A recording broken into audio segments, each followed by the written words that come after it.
नमस्कार दोस्तों, GK study with Rakesh में आपका हार्दिक स्वागत है। और भी दोस्तों कैसे हैं? आशा करता हूँ सभी अच्छे होंगे।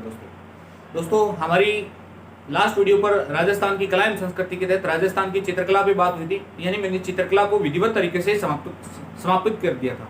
आज एक नए टॉपिक के साथ में दोस्तों आप एग्जाम उठा के देख लेना। दोस्तों एग्जाम कल ही हुआ है वीडियो मेंस का। वीडियो मेंस में दोस्तों यानी कब वीडियो मेंस है, कंप्यूटर टीचर का हुआ दोस्तों। हर प्रतियोगी परीक्षा में चित्रकला से प्रश्न पूछा गया था दोस्तों। हस्तकला मैंने करवाई, हस्तकला से कल प्रश्न पूछा गया, यानी ऐसा कोई एग्जाम नहीं जाता जिससे प्रश्न ना आए दोस्तों। ये वो टॉपिक है। आज एक और महत्वपूर्ण टॉपिक पर बात करते हैं। उसी टॉपिक का नाम है दोस्तों राजस्थान का त्योहार एवं मेले। तो आइए दोस्तों स्टार्ट करते हैं एकदम विधिवत तरीके से। आरएएस से लेकर सभी प्रतियोगी परीक्षाओं के लिए ये वीडियो महत्वपूर्ण रहेगा। तो हेडिंग डालिए दोस्तों, हेडिंग राजस्थान के त्योहार एवं मेले। त्योहार एवं मेले। अब दोस्तों आरएएस में 2 बार और अब की बार के राजस्थान एसआई में यहां से एक प्रश्न पूछा गया और विचित्र तरीके से प्रश्न पूछा गया दोस्तों। अब प्रश्न क्या था, तो अगर आप इसके गहराई में जाएंगे, यानी राजस्थान में जितने भी अधिकांश टीचर है वो सीधे त्योहार एवं मेले पे आते हैं, लेकिन उन्होंने थोड़ा सा हटकर प्रश्न पूछा दोस्तों। वो प्रश्न क्या था, यानी राजस्थान के त्योहार एवं मेले है, इनको बनाने का आधार क्या है दोस्तों। ये प्रश्न पूछा अब की बार के राजस्थान एसआई में। तो इनके मनाने का आधार होता है दोस्तों कैलेंडर। क्या होता है दोस्तों, तो पहला उत्तर आएगा कैलेंडर, यानी राजस्थान एवं त्योहार मनाने का आधार क्या है, कैलेंडर। अब कैलेंडर कितने प्रकार के होते हैं दोस्तों, तो मुख्यतः कैलेंडर 4 ही प्रकार के होते हैं दोस्तों। वैसे तो प्रत्येक समाज का अपना एक कैलेंडर होता है, लेकिन जो मान्य कैलेंडर है उन्हीं की बात करते हैं दोस्तों। सबसे पहले दोस्तों आप सभी जानते हैं कि अपना कैलेंडर आया, यानी हिंदुओं ने एक कैलेंडर जारी किया जिसका नाम है विक्रम संवत। विक्रम संवत कैलेंडर। इसके बाद में दोस्तों शुरुआत होती है ग्रिगोरियन कैलेंडर की। ग्रिगोरियन कैलेंडर ये क्रमबद्धता के साथ में भी है दोस्तों। नेक्स्ट शुरुआत होती है दोस्तों शक संवत की। शक संवत के बाद में चौथा कैलेंडर है दोस्तों जिसका नाम है हिजरी संवत। हिजरी संवत। ये 4 प्रकार का कैलेंडर है दोस्तों। राजस्थान एसआई में ये प्रश्न पूछ लिया दोस्तों, यानी राजस्थान के त्योहार एवं मेले बनाने का जो आधार है यानी कैलेंडर है, इनकी तिथियां पूछ ली थी। 4 कैलेंडर दिए और चारों कैलेंडरों की तिथियां दे रखी थी। तो अगर आप ये वीडियो देखेंगे दोस्तों आइंदा के बाद में आपका कोई भी प्रश्न गलत नहीं है। तो सबसे पहला विक्रम संवत, उसके बाद में ग्रिगोरियन कैलेंडर, शक संवत, हिजरी संवत। दोस्तों विक्रम संवत की शुरुआत आप सभी जानते हैं 57 बीसी में हुई थी। चंद्रगणना पर आधारित होता है, इसीलिए इसमें कुल जो दिनों की संख्या होती है वो 354 होती है दोस्तों। प्रथम माह चैत्र होता है, अंतिम माह दोस्तों फाल्गुन होता है। अब इसको विक्रम संवत बनाने का, यानी विक्रम संवत की शुरुआत किसने की थी, तो दोस्तों मथुरा का एक राजा था जिसका नाम था विक्रमादित्य। विक्रमादित्य ने इस समय मालवा में कुछ शक जाति थी दोस्तों, विदेशी आए थे हगामन और सोडास, उनको हराया था। हगामन और सोडास को जब हराया था, ये तो 57 बीसी की घटना थी। 57 बीसी में हराने के पश्चात उसने अपने नाम का कैलेंडर जारी कर दिया था। मालवा में हराया, इसीलिए इसको विक्रम संवत, मालव संवत और कृत संवत इसके उपनाम भी हो जाएंगे दोस्तों। ग्रिगोरियन कैलेंडर का क्यों मानते हैं दोस्तों, तो ईसा मसीह का जन्मदिन है, यानी 1st सेंचुरी से स्टार्ट हो जाएगी। नेक्स्ट है दोस्तों शक संवत। शक संवत में कनिष्क कुषाण शासक कनिष्क फर्स्ट ने अपना राज्यारोहण करवाया था 78 एडी में। एडी का मतलब आफ्टर डोमिनियन, यानी ईस्वी में 78 ईस्वी में अपना राज्यारोहण करवाया, इसीलिए उसने अपना कैलेंडर जारी कर दिया। नेक्स्ट है दोस्तों हिजरी संवत। तो सन 16 जुलाई 622 एडी को मक्का से यसरीब की यात्रा की थी दोस्तों मोहम्मद साहब ने, यानी इस्लाम धर्म के प्रवर्तक पैगंबर मोहम्मद साहब ने मक्का से यसरीब की यात्रा, जिसे आप मदीना कहते हो, इस घटना को हिजरी संवत कहा गया था दोस्तों। तो ये 4 कैलेंडर थे। अब विधिवत तरीके से मैं नोट डाउन कर देता हूं। तो पहला है विक्रम संवत दोस्तों। विक्रम संवत क्यों बनाते हैं, इसके पीछे क्या है वो सब देख लेते हैं। पहली बात तो विक्रम संवत के उपनाम कौन कौन से हैं, यानी उपनाम। तो दोस्तों इसे मालव संवत भी कह देते हैं, मालव संवत, और इसी को कहते हैं कृत संवत। नेक्स्ट दोस्तों इसकी शुरुआत कब हुई,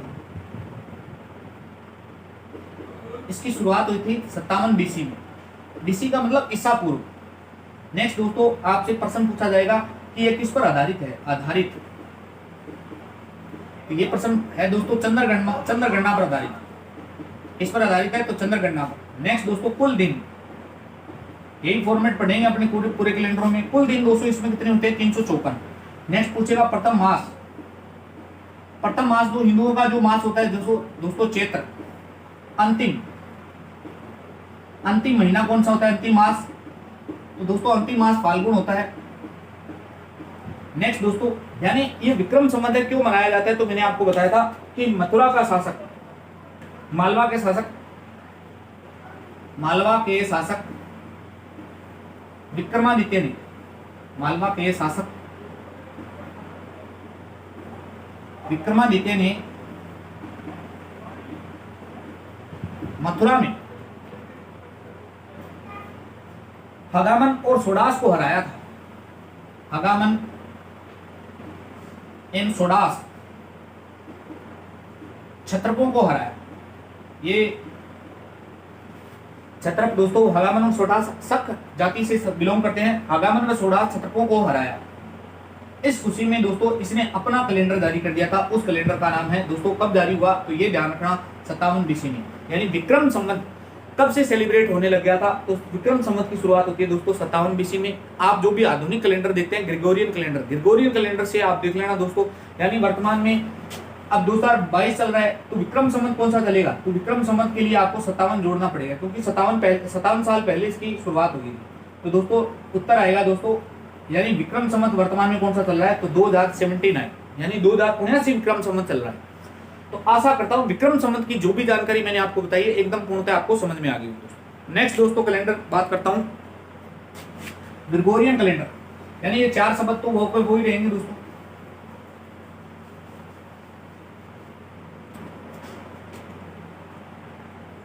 ग्रेगोरियन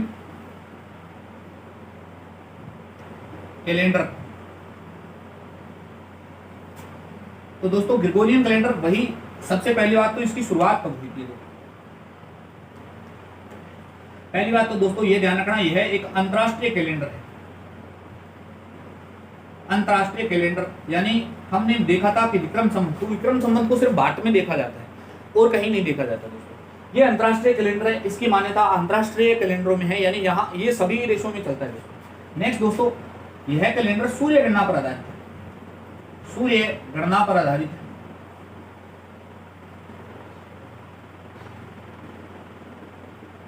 नेक्स्ट दोस्तों, इसकी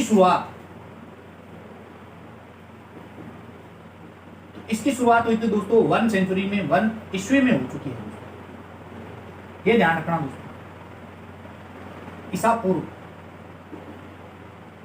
ईसा पूर्व। नेक्स्ट दोस्तों, यानी इसमें कुल दिन कितने होते हैं? कुल दिन तो 365। नेक्स्ट दोस्तों, प्रथम मास, यानी मास में प्रथम पूछे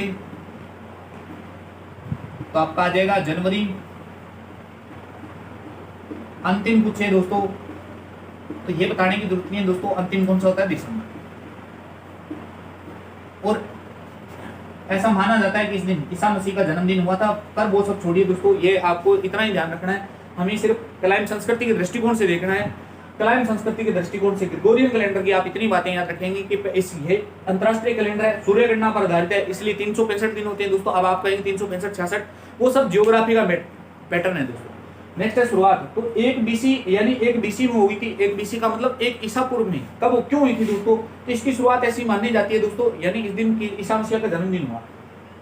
कुल दिन 365 है। मास दोस्तों प्रथम मास या अंतिम पूछे तो 10 दिसंबर हो जाएगा। ये तो बातें आपको बताने की जरूरत नहीं, बस आपको तो ये ध्यान रखना है दोस्तों। नेक्स्ट दोस्तों कैलेंडर की बात करता हूं, यानी नेक्स्ट कैलेंडर है उसका नाम है शक संबंध।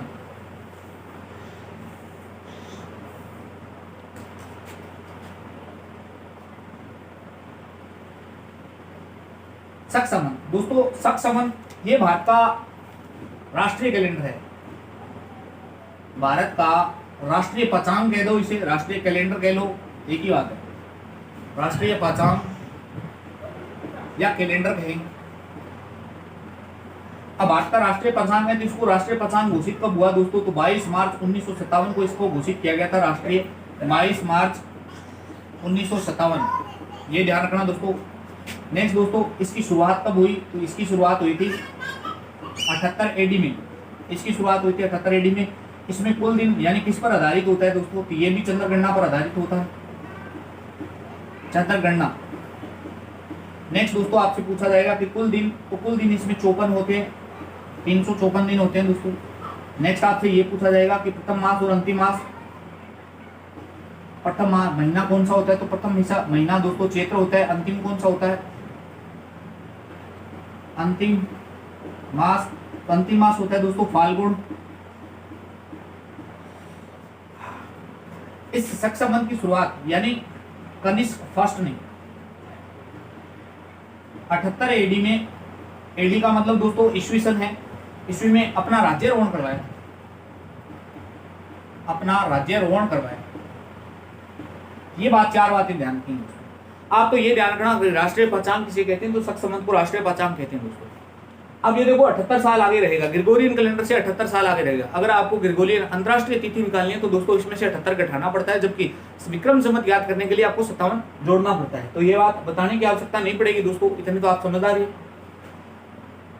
ये इसमें 354 दिन है, प्रथम मास वगैरह। और ये ध्यान रखना, कनिष्क ने अपना राज्यारोहण कब करवाया था? तो 78 एडी में करवाया था दोस्तों। अपने राज्यारोहण की खुशी में इसने कैलेंडर जारी कर दिया, उसी कैलेंडर का नाम है शक संवत। लास्ट दोस्तों बात करते हैं हिजरी संवत की।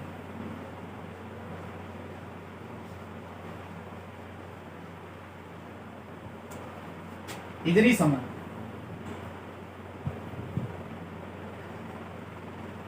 हिजरी संवत दोस्तों क्यों सेलिब्रेट किया जाता है? तो हिजरी संवत दोस्तों सेलिब्रेट करने का कारण है, यानी इसकी शुरुआत कब हुई? आप एक लाइन में ध्यान रखेंगे दोस्तों, शुरुआत हुई थी 16 जुलाई। ये एग्जैक्ट डेट याद रखेंगे दोस्तों, 16 जुलाई 622 एडी को शुरुआत हुई। ये क्यों हुई थी दोस्तों? तो इस्लाम धर्म में घटना घटती है दोस्तों, इसका नाम है मक्का से यसरीब की यात्रा। मक्का से यसरीब, यसरीब कहो चाहे मदीना कहो, की यात्रा की थी किसने? पैगंबर मोहम्मद साहब ने। इस खुशी में यानी इस घटना को इस्लाम धर्म में किस नाम से जाना जाता है? तो हिजरी संवत के नाम से जाना जाता है। अब दोस्तों ये किस पर आधारित होता है? तो आधारित आप सभी जानते हैं, ये चंद्र गणना पर आधारित होता है। चंद्र गणना पर जो भी आधारित होता है उसमें कुल दिन कितने होते हैं दोस्तों? कुल दिन 354 होते हैं। बस आप क्या याद रखेंगे दोस्तों? याद ये रखना है इसका प्रथम महीना कौन सा होता है। वेरी वेरी इंपॉर्टेंट दोस्तों। एक बार के राजस्थान में प्री बीएसटीसी के एग्जाम में ये प्रश्न पूछ लिया कि मुसलमानों का यानी मुस्लिम धर्म का प्रथम महीना का नाम क्या है? तो प्रथम महीने का नाम होता है दोस्तों मुहर्रम। और अंतिम महीना कौन सा होता है दोस्तों? तो अंतिम महीना आप सभी जानते हैं जिलहिज, जिलहिज ये अंतिम महीना होता है दोस्तों। तो ये 4 प्रकार के कैलेंडर होते हैं दोस्तों। आशा करता हूं आपको आसानी से समझ में आओगे। अच्छा, इनमें कोई दिक्कत नहीं हो। सबसे पहला कौन सा है? तो सबसे पहला हो गया विक्रम संवत। विक्रम संवत के बाद में दोस्तों हमने देखा ग्रेगोरियन कैलेंडर, ग्रेगोरियन कैलेंडर के बाद में शक संवत, शक संवत के बाद में हिजरी संवत। अब दोस्तों एक समस्या है, एक कैलेंडर था ग्रेगोरियन कैलेंडर जो सूर्य गणना पर आधारित था और उसमें कुल दिन थे 365, बाकी में 354 दिन थे, यानी 3 कैलेंडरों में 354 दिन थे। और वास्तव में एक साल में अगर साइंस के अकॉर्डिंग देखा जाए यानी विज्ञान के अकॉर्डिंग देखा जाए तो एक साल में कुल दिन कितने होते हैं? कुल दिन होते हैं 365 दिन। सही बात है, 365 66 वो ज्योग्राफी आप देखते रहिए। हमने एक कैलेंडर देखा जिसमें कुल दिन कितने थे? 365। बाकी 3 कैलेंडर ऐसे थे दिन में दिनों की संख्या कितनी थी? 354 थी। 354 55 एक ही बात है दोस्तों, टाइम संस्कृति में इतना मैटर नहीं करता दिन। अब मेरा कहने का मतलब है कि 10-10 दिन इन तीनों कैलेंडरों में कमी हुई। तो 10-10 दिन यानी प्रत्येक साल में एक कैलेंडर में अगर 10 दिन कम हुए तो 3 कैलेंडरों में कितने दिन कम हो जाएंगे? 30 दिन कम हो जाएंगे। 30 दिन का मतलब एक साल में, अरे बात सही है, यानी 10-10 दिन कम हो रहे हैं दोस्तों। प्रत्येक कैलेंडर में 10-10 दिन कम हो रहे हैं। तो प्रत्येक 3 साल बाद में, यानी देखो दोस्तों समझने का प्रयास करना, एक कैलेंडर जिस ग्रेगोरियन कैलेंडर उसमें कुल दिन कितने हैं? 365। 3 कैलेंडर ऐसे हैं जिनमें कुल दिनों की संख्या कितनी होती है? 354 दिन। अब 354 दिन होते हैं तो इसलिए 10 दिनों की संख्या लगातार कम होती है प्रत्येक साल में। तो फिर ये 10 दिन जाते कहां हैं दोस्तों? आरएएस प्री में ये प्रश्न पूछा दोस्तों। 10-10 दिन मिलाकर 3 वर्षों में दोस्तों 30 दिनों का निर्माण होता है। और प्रत्येक 3 वर्ष के बाद में, यानी प्रत्येक 3 वर्ष एक घटना घटती है जिसे कहते हैं टेरुडी वर्ष, यानी राजस्थान कला एवं संस्कृति में उसे कहते हैं टेरुडी वर्ष। टेरुडी वर्ष का मतलब होता है प्रत्येक 3 साल बाद में एक महीना जिसकी पुनरावृत्ति होती है, यानी एक महीना 2 बार काउंट होता है दोस्तों। जैसे आपने देखा होगा इस बार श्रावण, जैसे मान लीजिए श्रावण 2 बार आए, भाद्रपद महीना 2 बार है, मार्गशीर्ष 2 बार है, इस प्रकार की घटना घटती है, उसी को कहते हैं टेरुडी वर्ष। और ये आरएएस प्री में पूछा था कि टेरुडी वर्ष क्या है, तो प्रत्येक 3 साल में एक महीना 2 बार आता है टेरुडी वर्ष। आशा करता हूं समझ में आ गया होगा टेरुडी वर्ष क्या है। तो इस टेरुडी वर्ष की डेफिनेशन लिख सकते हैं कि प्रत्येक 3 साल बाद में, यानी प्रत्येक 3 साल में ऐसा वर्ष जिसमें कुल 13 माह हो, ऐसा वर्ष जिसमें कुल 13 माह हो। अब 13 माह जब भी हो सकते हैं जब किसी महीने की पुनरावृत्ति होती है दोस्तों। टेरुडी वर्ष प्रत्येक 3 साल बाद में आता है दोस्तों। यह वर्ष प्रत्येक 3 वर्ष बाद में आता है। यह वर्ष प्रत्येक 3 वर्ष बाद आता है दोस्तों। एक बात तो ये ध्यान रखेंगे। और इसे अधिवर्ष मास भी कहते हैं, मास भी कहते हैं। तो ये थी दोस्तों कैलेंडरों से संबंधित जितनी भी जानकारी थी। हमारे मेले पे आएंगे, लेकिन पहले कैलेंडरों का आपको नॉलेज होना चाहिए। ये कैलेंडरों से संबंधित जितने भी तथ्य थे दोस्तों उस पर मैंने बात की। आरएएस प्री में 2 बार प्रश्न पूछा जा चुका है यहाँ पर, और ऐसा ही नहीं, यानी राजस्थान की प्रतियोगी परीक्षाओं में 1 बार। अब अगर अदर स्टेट की पीसीएस की बात करें तो अदर स्टेट पीसीएस में 1000 बार प्रश्न पूछा हुआ है दोस्तों कि कौन सा कैलेंडर कब मनाया जाता है। तो बाकी मिलते हैं नेक्स्ट वीडियो के साथ में। जय हिंद, जय भारत। आपको यह वीडियो कैसा लगा, अच्छा लगा तो लाइक शेयर कमेंट करके जरूर बताइएगा दोस्तों। मिलते हैं नेक्स्ट वीडियो में।